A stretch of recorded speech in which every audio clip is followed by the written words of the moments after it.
las que cantaron. Vamos a sintonizar estos aparatos.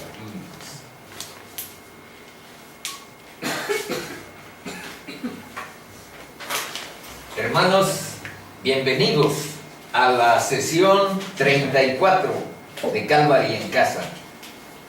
Estamos en la transición del capítulo 15 al 16 y abordamos una de las temáticas más controversiales y que mayor significado tienen en la historia de la cristiandad. 2000 años después de esa situación que analizamos el jueves anterior, sigue habiendo personas que no confían o que no entienden que el sacrificio que Cristo hizo en la cruz fue absolutamente suficiente para la salvación de quienes acudimos ante Él, que no necesitamos agregarle nuevas obras, que a la gloria o a la vida eterna no vamos a llegar con un letrero que diga me lo gané por mis méritos, por mi esfuerzo, por mi lucha. Es por la fe en lo que Cristo hizo en la cruz y es por la gracia de Dios. Gracia quiere decir como un regalo, pero un regalo que se activa por medio de la fe, a través de la fe. Bueno, aquí vamos mejor a la palabra para que vayamos situando esta situación y además proyectemos lo que corresponde para la sesión de hoy. Lo que vimos en la sesión anterior se le conoce en la historia de la cristiandad como el Concilio de Jerusalén. ¿Por qué? Porque tuvieron que ir hasta allá para ventilar este caso y ahí tomar acuerdos con los apóstoles que estaban vivos todavía, y ya sabemos cuál fue la solución. Vamos brevemente solo a ver de qué trató la sesión del jueves anterior. Algunos judíos venían de Jerusalén, que es la capital de Judea, y enseñaban en Antioquía a los hermanos, aquí en Siria, a unos 550 kilómetros al norte de Jerusalén. Enseñaban esto: si no os circuncidáis conforme al rito de Moisés, no podéis ser salvos. En otras palabras, no te alcanza la fe en Cristo, no te alcanza lo que Cristo hizo en la cruz. Tienes que cumplir con la ley de Moisés, que quiere decir guardar los sábados, no cortarte la barba, por decir lo más rápido, no cortarte la barba, circuncidarte, físicamente circuncidarte. Eso es lo que más énfasis ahí ponen, pero hay otras más que tienen que ver con la ley. Luego hay un grupo de fariseos que cuando llegaron a Jerusalén, tanto Pablo como Bernabé, vean lo que les dijeron: es necesario que se circunciden esos gentiles que están allá en Antioquía, y hay que mandarles que guarden toda la ley de Moisés. Esa era la postura de los judíos, y hasta cierto punto, 2000 años después, continúa siendo vigente. Pero lo que vamos a analizar hoy no es tanto la circuncisión y la ley de los judíos, sino cómo las religiones han seguido la misma lógica que aquí analizamos en el Concilio de Jerusalén. Bueno, ¿y cuál era la otra postura? Bueno, la de Pablo y la de Bernabé. Ellos tuvieron contra estos que enseñaron lo que anteriormente leímos una discusión y contienda no pequeña. Esta es la manera diplomática en que Lucas, autor del libro de Hechos, trata el asunto. Vean, una discusión y contienda no pequeña, por no decir hubo un agarrón bárbaro, una discusión y una contienda dura, no pequeña le ponen. Bueno, ¿y qué se dispuso en Antioquía? Se dispuso que tanto Pablo como Bernabé fueran a Jerusalén. Por eso, allá hay una reunión, hay una discusión, un análisis sobre esto, y ahí vamos a ir viendo rápido qué trata.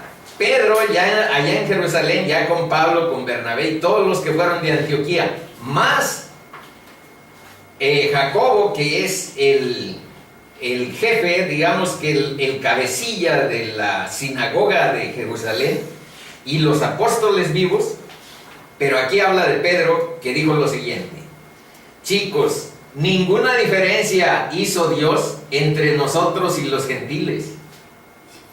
Se purifican, se santifican por medio de la fe sus corazones, y creemos que por la gracia del Señor Jesús seremos salvos, no porque nos circuncidemos, no porque sigamos las obras de la ley, no porque hagamos méritos espirituales.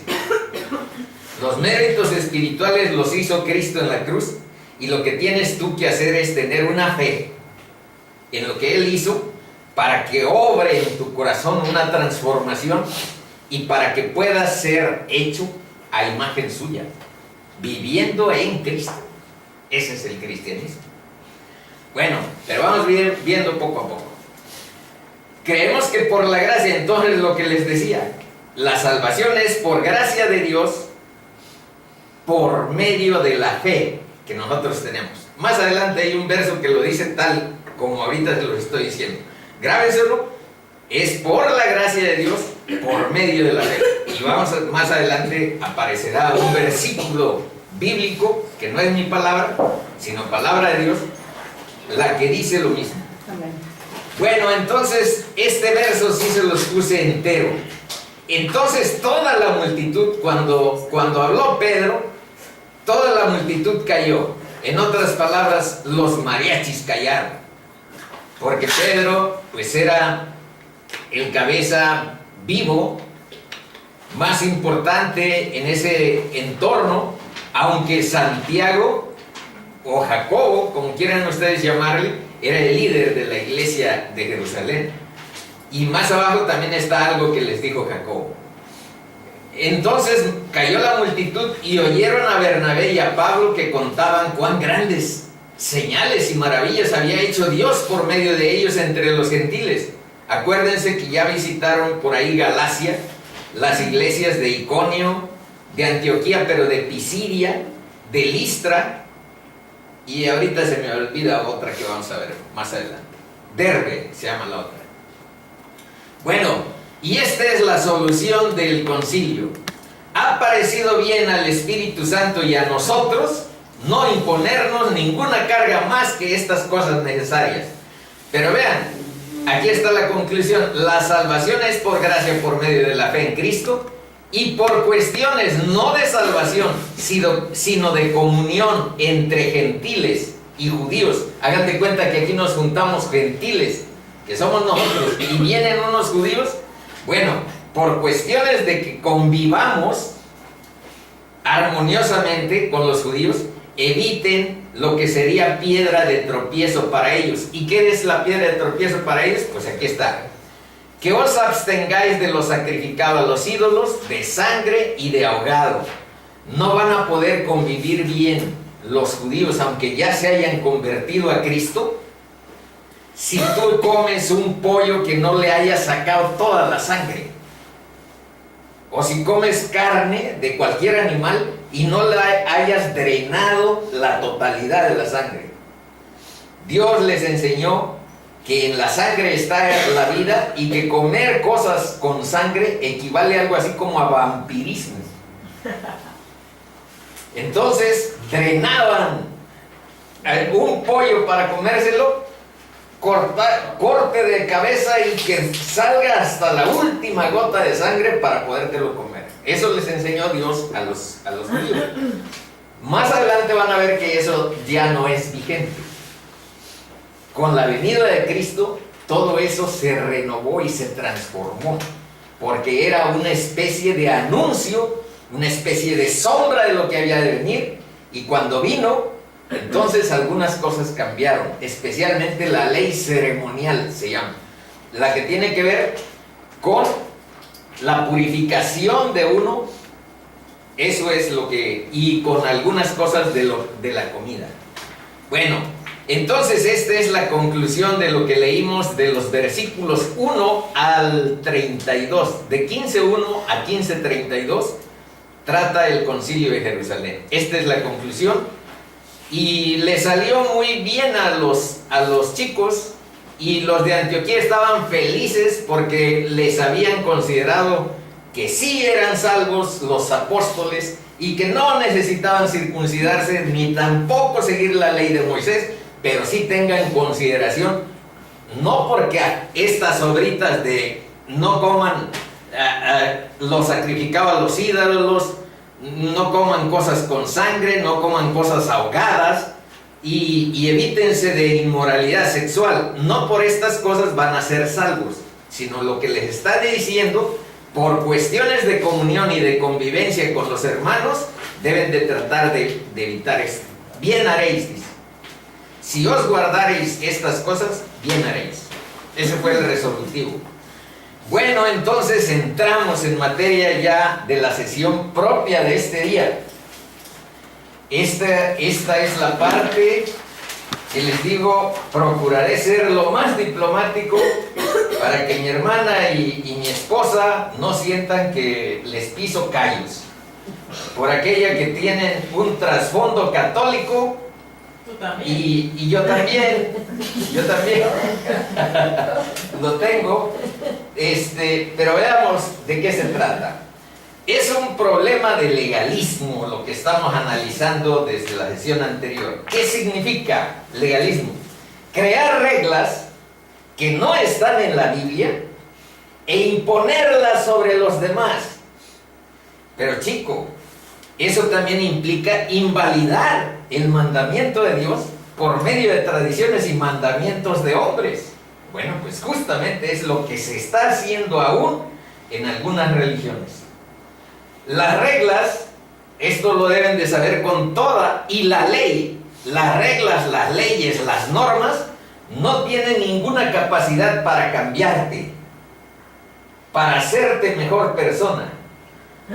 La ley diagnostica al pecador, te redarguye y te dice, estás en pecado, pero solamente Cristo transforma. Solo Cristo puede cambiarte, restaurarte, ponerte en el camino de vivir sendas de justicia. Eso es lo que vamos a ver en síntesis más adelante. Dice, ahora vamos viendo por parte esta situación.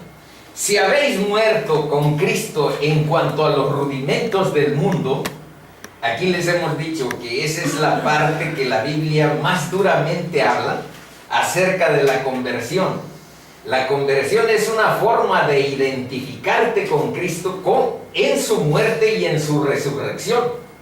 Pero ¿cómo entonces me necesito morir? No, se necesita morir un viejo hombre pecaminoso, concupiscente, pecador, oscuro.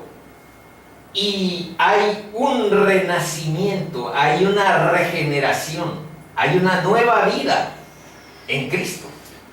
Y esa es la identidad. Ese nuevo nacimiento es lo que nos permite, porque nos da Dios su don, como don, el Espíritu Santo, y entonces podemos caminar en sus caminos, en sus trayectorias. Esa identidad es la más dura, y vean a veces cómo suena. Si habéis muerto con Cristo, eso para un chavo como mi hijo de 14 años, o para una persona de esas como yo antes de que Dios me transformara, que no me gustaba hablar de muerte ni de palabra mencionarla, pues vean aquí lo que dice. Si habéis muerto con Cristo en cuanto a los rudimentos del mundo, ¿por qué, como si vivieses en el mundo, os sometéis a preceptos tales como no manejes, ni gustes, ni aun toques, en conformidad a mandamientos y doctrinas de hombres? Esto es lo que aquí arriba está con mis palabras, pero aquí solamente estoy tratando de reproducir o sintetizar las que Dios ha dicho. Cosas que todas se destruyen con el uso. Tales cosas, todos estos legalismos, tienen a la verdad cierta reputación de sabiduría, en culto voluntario, en humildad y en duro trato del cuerpo, pero no tienen valor alguno contra los apetitos de la carne. Ese es el problema. Las leyes no tienen poder en tu corazón frente a las concupiscencias, las tentaciones, el pecado. No hay poder. Bueno, y ahora vean lo nuevo. ¿Qué dice en la 1 de Corintios 10? Leímos aquí Colosenses 2, del 20 al 23. 1 de Corintios 10, del 25 al 31 dice: chicos, de todo lo que se vende en la carnicería comed, sin preguntar nada por motivos de conciencia, porque del Señor es la tierra y su plenitud. Si algún incrédulo os invita y queréis ir, de todo lo que os ponga delante comed, sin preguntar nada por motivos de conciencia. Mas si alguien os dijere, esto fue sacrificado a los ídolos, no lo comáis por causa de aquel que lo declaró y por motivos de conciencia, porque del Señor es la tierra y su plenitud. No hay restricciones. Pues si coméis o bebéis, dice, o hacéis otra cosa, hacedlo todo para la gloria de Dios. Es la parte final de esa cita. Y aquí es donde viene un poco el pisar callos, hermanitos. Dice, primero esto, sin lugar a dudas, todos los problemas de la iglesia hoy y todos los problemas del mundo, se lanza a fondo. La cosmovisión bíblica abarca no solo las cosas espirituales, sociales, antropológicas, etc. Dice, todos los problemas de la iglesia se deben a una desviación de la autoridad de la palabra. Cuando tú piensas, como ustedes, si quieren ver la página oficial del Vaticano, pueden ahí fácilmente ver que a la pregunta ¿quién es la más elevada autoridad delante de ti? Pues dicen cualquier otra cosa menos que la palabra de Dios. Y dicen que frente a la palabra hay otras cosas. Están sus tradiciones, están unos concilios, están unas personas que no quiero mencionar, y esas tienen más autoridad que la palabra. Y cuando eso sucede, hermanitos, pasa lo siguiente. A lo que dice el Evangelio dice, y lo pueden comprobar hoy, y ver que no es una promesa de políticos. El Evangelio dice que si hoy van con actitud de arrepentimiento delante de Cristo, y además fe en que Él es el Salvador y no sus obras, si acuden hoy con arrepentimiento y fe en Cristo, en lo que hizo en la cruz, confiesan sus pecados, hoy les da perdón de pecados, el don del Espíritu Santo y salvación, vida eterna. ¿Dónde está la complejidad del Evangelio? En tu orgullo y en tu corazón. No quiero sujetarme, no quiero tener vida eterna ahora, me la juego con mis obras, etc. Hay muchas cosas en nuestro corazón que a veces frenan este camino tan simple. Y después que Dios te da estos dones, tienes, por supuesto, no frutos del Espíritu en tu vida. Tiene que haber frutos, y eso son las obras propiamente.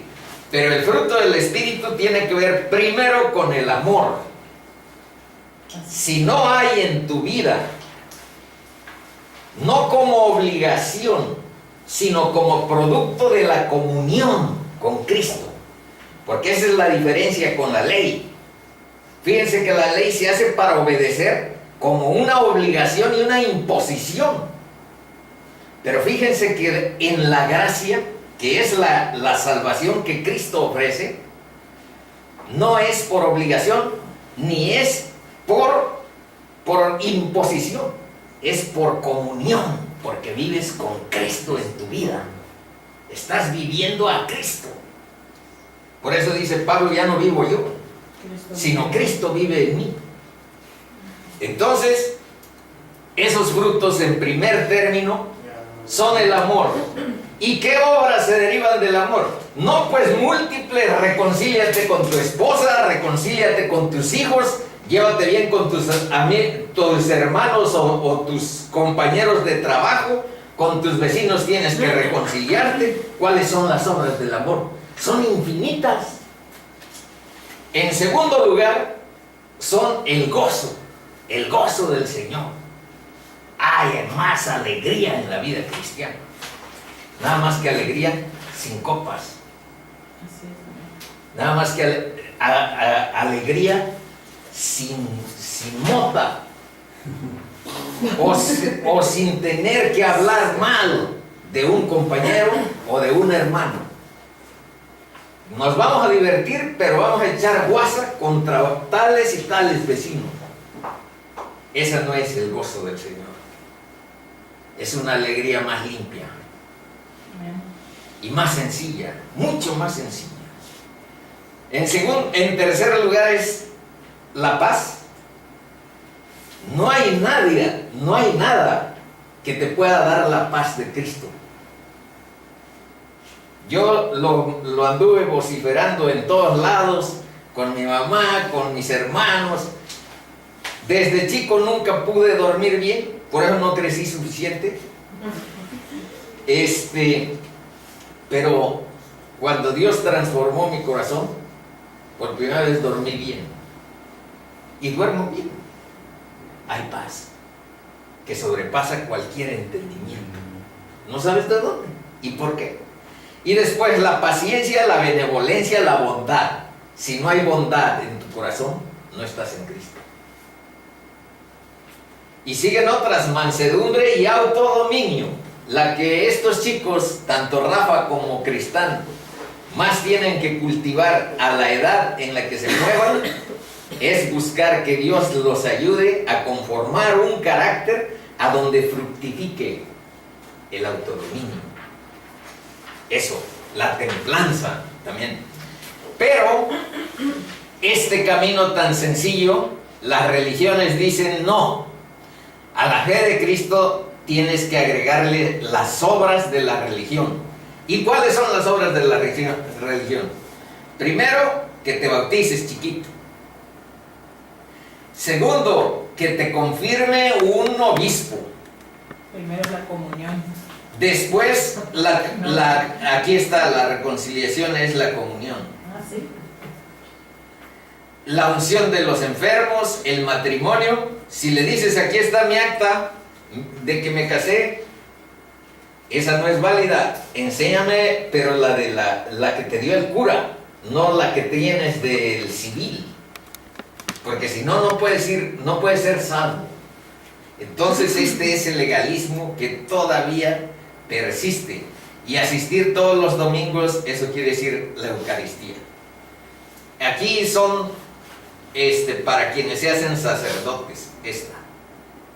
Bueno, ¿qué sucede con este mecanismo? En realidad lo que pasa es que le quieres agregar lo que no debes al sacrificio de Cristo. Aquí está.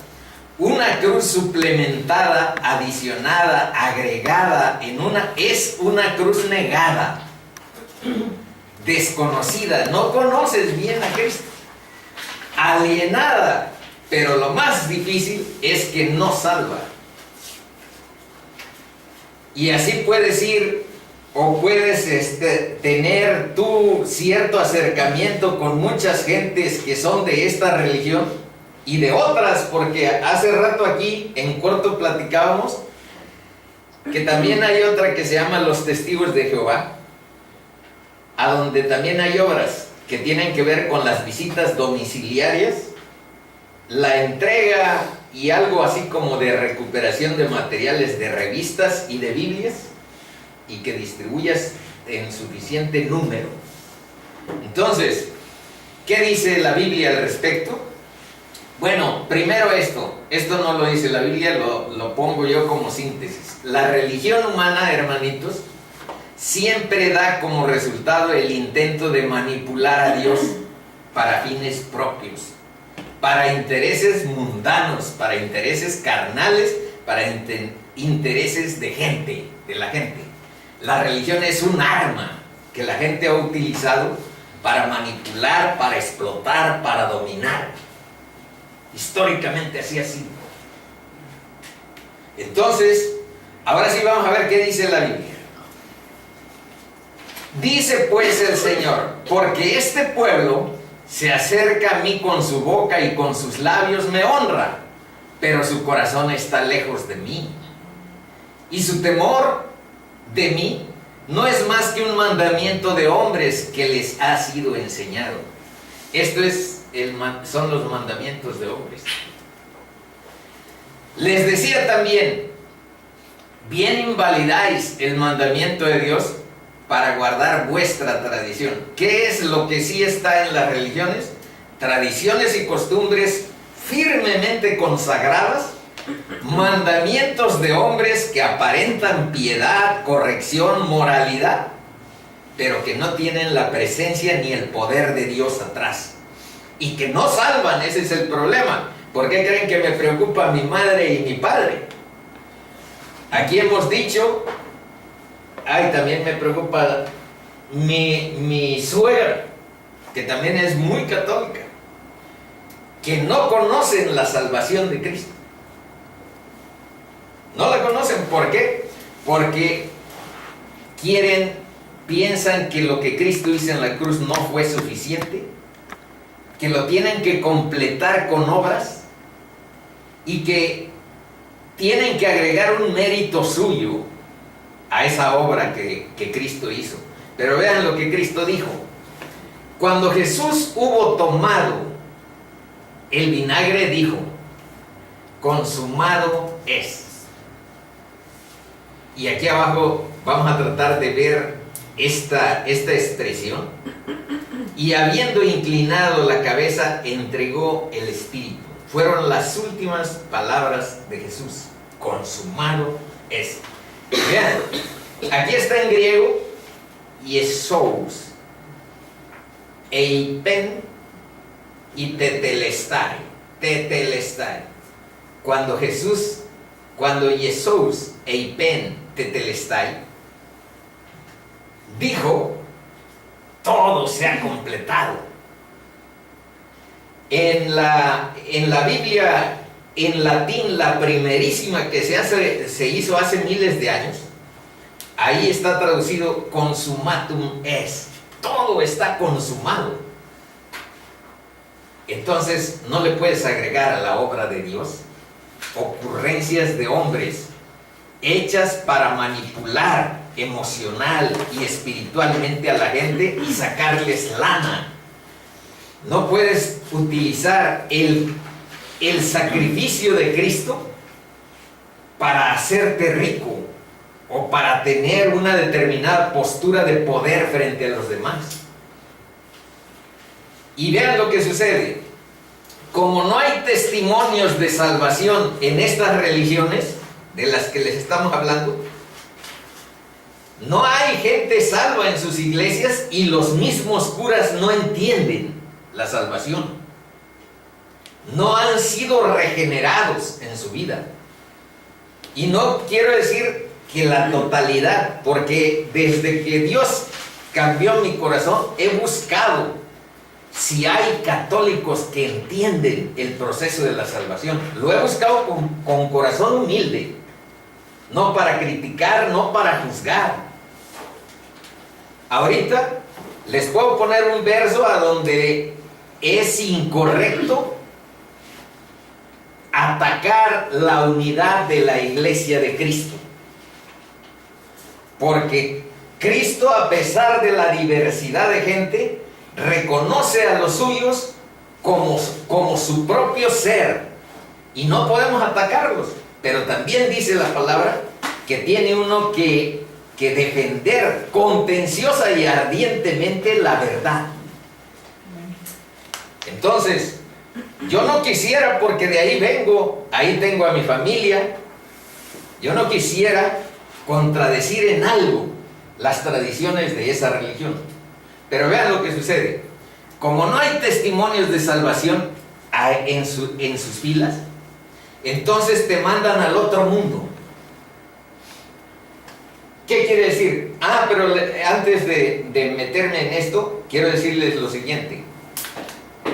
Les decía que yo he buscado gente en esa religión, de la que yo también vengo, para ver si hay gente que entiende esto. Entiende la palabra, no otra cosa. El evangelio, bíblicamente dicho. Y encontré una página que le mandé a ella, que se llama aleteia.org, pero es española. Y yo siento que están como marginados. Pero lo que quiero decir es que posiblemente haya un porcentaje X que conoce la verdad del evangelio cristiano dentro de esas filas de las que estoy hablando. Yo los he andado buscando porque de ahí vengo y porque me interesa ver qué sucede, para decirle a mi mamá, para decirle a doña Mari, para decirle a mi esposa y a mi hermana. Pero vean qué sucede. Entonces te mandan, como no conocen ni ellos ni los curas tienen experiencia de regeneración y no ven entre sus tropas que haya gente que ha vivido, porque tampoco predican el evangelio de Cristo. Ellos predican otra cosa. Predican: hazte esto, tú cumple todo esto y vas a ser salvo. Entonces lo que predican es un evangelio falso. Por eso les decía, pero esto no salva, ese es el problema. Y entonces te mandan al otro mundo. ¿Sabes qué? La experiencia de salvación la sabrás cuando te mueras. ¿Quieres saber si eres salvo? Pues cuando te mueras. Ahí verás, si te van a dar al infierno, quiere decir que no te salvaste. A eso mandan a su gente. Al volado. Al volado, a ver cómo te va allá. Pero yo lo único que te puedo garantizar es que si vas cumpliendo toda esta cadenita, este escalafón, entonces sí, vas a llegar. Y ahora vean, ¿qué dice la palabra al respecto? Hermanitos, Dios no es Dios de muertos, primero, es Dios de vivos. Y la salvación de Cristo es aquí y ahora, y no con la coordinadora. Porque el post ya va a decir sí, con la coordinadora. No, es aquí y ahora. ¿Dónde dice eso? Vámonos por calma.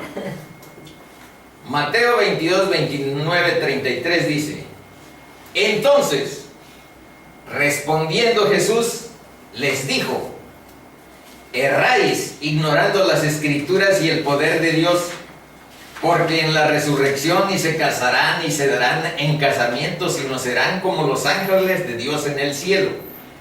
Esto no era lo que yo quería leerles, pero les puse todo el contexto para que ubiquen a dónde dijo Jesús lo siguiente. Pero respecto a la resurrección de los muertos, ¿no habéis leído lo que os fue dicho por Dios? Cuando dijo: yo soy el Dios de Abraham, el Dios de Isaac y el Dios de Jacob. Y esta es la parte: Dios no es Dios de muertos,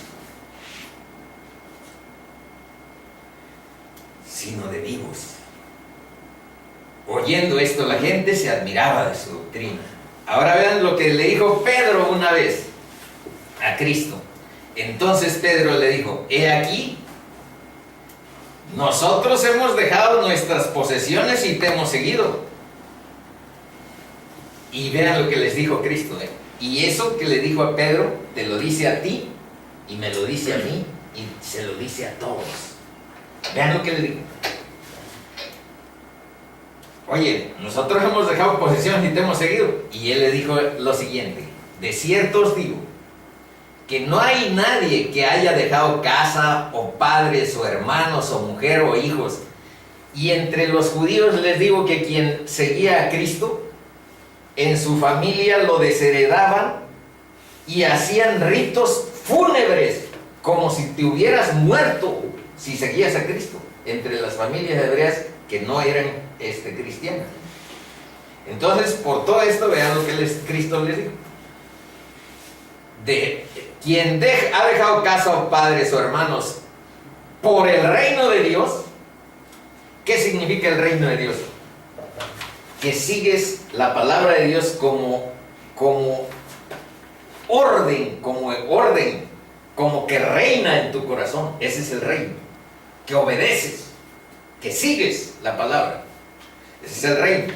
Dice, por el reino de Dios, que no haya de recibir, esta es la promesa, que no haya de recibir mucho más. ¿Cuándo? Cuando te mueras. Pues fíjate que no, mucho más en este tiempo. Y en el siglo venidero, ciertamente, la vida eterna.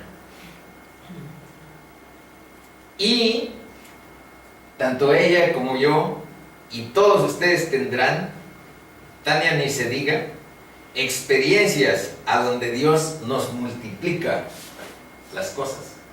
Yo dejé a mis compañeros del campo, en su lugar tengo un grupo grande que Dios me ha dado como hermanos. Y cuantas veces me encuentre a mis compañeros del campo, los trataré como mis compañeros, como mis ex compañeros. Pero hay grupo, hay esta promesa cumplida. Y al decir esto, recibir mucho más en este tiempo, se refiere a todo. Dios sabe tus necesidades en todos los órdenes. Y en todo, Dios está presente en tu vida. Amén. Luego, ahora vean en Juan 6, 47, 50, ¿qué dijo Cristo? De cierto, chicos, de cierto os digo, el que cree en mí, no dijo tendrá vida eterna. No dice que cuando te mueras, ahí sabrás si la hiciste o no la hiciste. El que cree en mí tiene vida eterna. Yo soy el pan de vida. Vuestros padres comieron el maná en el desierto y murieron. Este es el pan que desciende del cielo, para que el que de él come no muera. Dice, el que me ama, mi palabra guardará. Vean en qué consiste el cristianismo. Y mi Padre le amará y vendremos a él. Y haremos morada en él. En esto consiste ser cristiano, en que Dios te dé su espíritu. Más adelante vamos a ver algunos versos que aclaran con mayor contundencia esto, para que tengamos nuestra vista, nuestro corazón suficientemente alimentado para dar ese paso de fe que hace falta en algunos de ustedes para convertirse a la relación de Cristo, porque te da vida eterna y porque Él es la vid, quiere decir la vida verdadera. Él es la vida. Cree lo que dice su palabra y cree lo que dijo Él. Yo soy la vida. Otro, en Apocalipsis 3:20, vean lo que dice. Algo parecido a de Juan 14:23. He aquí, yo estoy a la puerta y llamo. Si alguno oye mi voz, fíjense bien esto. Por eso a veces les digo que la voz de Dios se oye leyendo la Biblia. Si alguno oye mi voz y abre la puerta, si tu corazón está dispuesto, ve la promesa de Cristo. Entraré a Él. Entraré a Él quiere decir a su corazón, dándole mi espíritu. Y no es fantasía. Van a ver más adelante con mayor contundencia esta idea Y existe solo que nuestro ser natural no es capaz de distinguir y de discernir la noción espiritual, mientras el Espíritu de Dios no nos quita una venda y nos regenera la mirada. Por eso hay que orar para pedirle a Dios que nos ayude a entender la palabra y a ver más allá de lo que nuestra naturaleza, nuestro ser natural. Aquí hemos visto versos que dicen que para el ser natural las cosas espirituales son locura. Bueno, veamos ahora algunos versos que hablan sobre esa donación, ese don que Dios nos da en su Espíritu. Dice, cuando nos convertimos, el Espíritu Santo no nos coloca cerca de Cristo, sino en Cristo.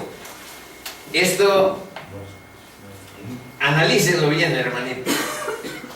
No es suficiente estar cerca de Cristo, es necesario estar en Cristo.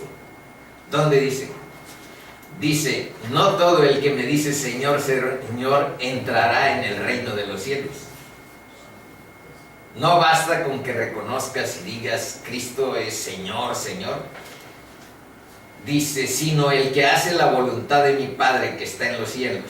Muchos me dirán en aquel día, Señor, Señor, ¿no profetizamos en tu nombre? Y en tu nombre echamos fuera demonios, y en tu nombre hicimos muchos milagros. Y entonces les declararé, nunca os conocí, apartaos de mí, hacedores de maldad.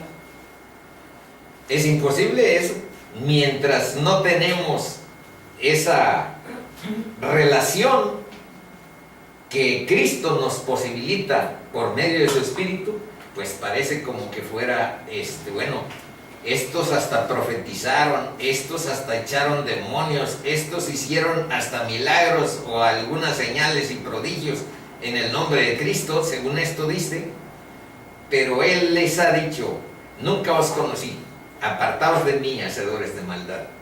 Por eso les decía, no es suficiente estar cerca, sino vivir en Él. Porque por gracia sois salvos, por medio de la fe. Aquí es donde está el verso que les decía que con anterioridad, que más adelante aparecería, y que estaba diciendo algo que yo estaba parafraseando con anterioridad. Y esto no de vosotros, pues es don de Dios, no por obras para que nadie se gloríe. Esa es una disposición que Dios hizo, que nadie se jacte delante de Él porque haya sido salvado, porque haya tenido una comunión con Cristo. Nadie se puede jactar porque nuestra relación con Él nos hace seres humildes. Tenemos que estar en otra disposición que no es la jactancia, que no es el orgullo, que no es la vanidad, sino la humildad delante de la vida que Cristo nos posibilita. Dice, deje el impío su camino y el hombre inicuo sus pensamientos y vuélvase a Jehová, el cual tendrá de él misericordia, y al Dios nuestro, el cual será amplio en perdonar. Porque mis pensamientos, por esto puse estos versos, mis pensamientos no son vuestros pensamientos, ni vuestros caminos mis caminos, dijo Dios.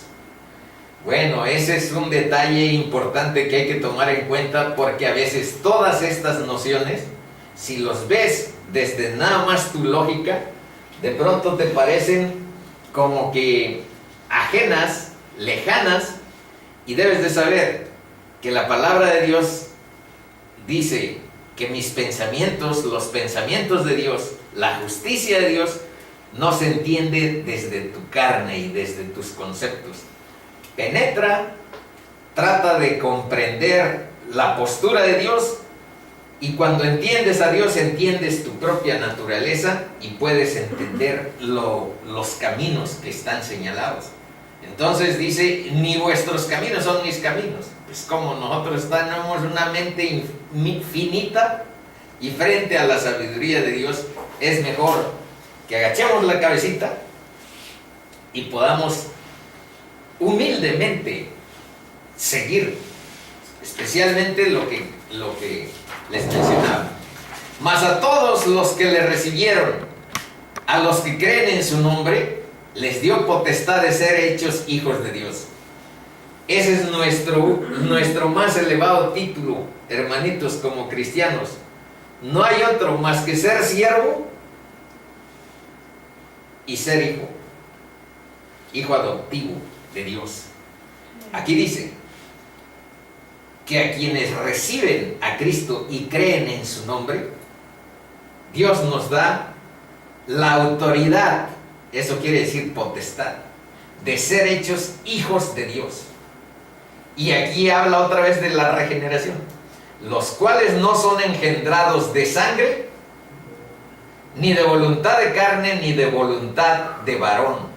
Por eso aquí yo he procurado no intervenir en la relación que ustedes necesitan establecer buscando un encuentro con Cristo, porque aquí dice que no debe influir voluntad de varón ni voluntad de carne, sino de Dios. Y ahí está uno de los versos que hablan sobre la jactancia. ¿Dónde está la jactancia? Queda excluida. ¿Por cuál ley? ¿Por la de las obras? No, sino por la ley de la fe. Y esta es la conclusión de todo este análisis basado en la Biblia. Concluimos pues que el hombre es justificado por fe sin las obras de la ley. Aquí le puse una especie como ¿cuál es el proceso de convertirse en cristiano? Dice, esto está en Lucas 24, 45, 49, que dice: entonces les abría el entendimiento para que comprendiesen las Escrituras y les dijo: así está escrito y así fue necesario que el Cristo padeciese. Por ejemplo, eso ya a nuestra razón, a nuestra sabiduría humana, eso ya nos parece incomprensible, que Dios haya enviado a su Hijo a padecer y a morir por nosotros, por nuestros pecados, y que Él no haya cometido ninguno, y que resucitase de los muertos al tercer día, y que se predicase en su nombre el arrepentimiento y el perdón de pecados en todas las naciones, comenzando desde Jerusalén. Y vosotros sois testigos de estas cosas. He aquí está la promesa. Yo enviaré la promesa de mi Padre sobre vosotros. Ese es el Espíritu Santo. Pero quedaos vosotros en la ciudad de Jerusalén hasta que seáis investidos de poder desde lo alto. Poder desde lo alto. Entonces aquí... abuelito, ahora siguen ahí, estamos mojando. Aquí Dios nos abre el entendimiento para comprender la Escritura. Un rayo de luz es suficiente para abrir nuestro corazón. Entendemos a Cristo, su muerte y su resurrección. Entendemos el arrepentimiento y el perdón de pecados. Y somos investidos de poder desde lo alto con este don. Estos van a ser el cierre de esta parte del estudio, y son los versos que hablan acerca de unas metáforas que representan al Espíritu de Dios. Por ejemplo, lo llama las zarras, y en otro la promesa. Veamos rápidamente. Dice: pero yo os digo la verdad, os conviene que yo me vaya. Les está diciendo Cristo a sus apóstoles, a sus discípulos, porque si no me fuera, el Espíritu Santo no vendrá a vosotros. Ese es el Consolador. Mas si me fuere, os lo enviaré. Y cuando Él venga, no dice aquí que te convencerá del amor del Padre, que te convencerá sobre la misericordia que por supuesto Dios tiene por nosotros, pero el Espíritu Santo viene en primer término a convencer al mundo de pecado, de justicia y que hay un juicio. Un juicio quiere decir que tengas idea que todo lo que has hecho en esta vida, Dios en algún momento te juzgará, para bien o para mal. Entonces, lo que el Espíritu de Dios hace cuando viene es hacerte consciente del pecado, de la justicia de Dios que es en Cristo y de que hay un juicio por lo que hayamos hecho en esta vida. Hay un juicio. Ahora, en Efesios se dice lo siguiente, 1, 13, 14. En él también vosotros, habiendo oído la palabra de verdad, el evangelio de vuestra salvación, esa es la palabra de verdad, eso es lo que salva, el evangelio de vuestra salvación, y habiendo creído en él, fuisteis sellados. Aquí habla de sello, aquí arras, aquí habla de sello, con el Espíritu Santo de la promesa, que es las arras de nuestra herencia hasta la redención de la posesión adquirida, para alabanza de su gloria. Para que en Cristo la bendición de Abraham alcanzase a los gentiles, a fin de que por la fe